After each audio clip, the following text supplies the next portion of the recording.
আসসালামু আলাইকুম সবাইকে। আজকে আমি নিয়ে এসেছি তেঁতুলের আচার রেসিপি। তো এই যে প্রথমে সরিষার তেল বসিয়েছি, এর মধ্যে শুকনো মরিচ আর কিছু জিরে দিয়ে দিলাম। এরপর সুন্দর করে নেড়ে চেড়ে নেব যতক্ষণ না লাল লাল হচ্ছে। তো কার কার তেঁতুলের আচার পছন্দ অবশ্যই কমেন্টসে জানাবেন। আমার কিন্তু ভীষণই পছন্দ এই টক ঝাল আচারটি। তো এই যে দেখতে পাচ্ছেন আমি লাল লাল করে ভেজে নিয়েছি। এবার এই যে দিয়ে দিচ্ছি তেঁতুলগুলো। এগুলো হচ্ছে পাকা তেঁতুল, আমি খোসাগুলো ছাড়িয়ে এভাবে করে সুন্দর করে বেছে নিয়েছি। তো তেঁতুলের আচার কিন্তু খুবই কষ্টসাধ্য, কারণ অনেকক্ষণ ধরে কষাতে হয়, কিন্তু খেতে কিন্তু তেমনই মজা। এই যে পরিমাণ মতো লবণ দিয়ে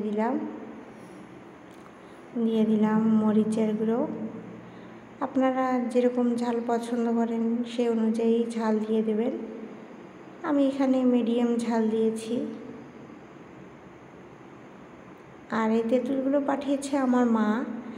আমার মা জানে যে আমি খুব তেঁতুলের আচার পছন্দ করি। আমার গ্রামের বাসায় তেঁতুল গাছ আছে, তো আমাদের একদম গাছের টাটকা তেঁতুল।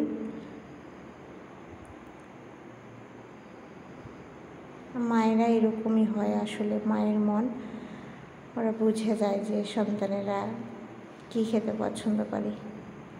তো এরপর দিয়ে দিচ্ছি পরিমাণ মতো চিনি। চিনির পরিমাণটা একটু বেশি লাগে, কারণ তেঁতুলে অনেক টক থাকে, তাই মিষ্টি টেনে নেয়।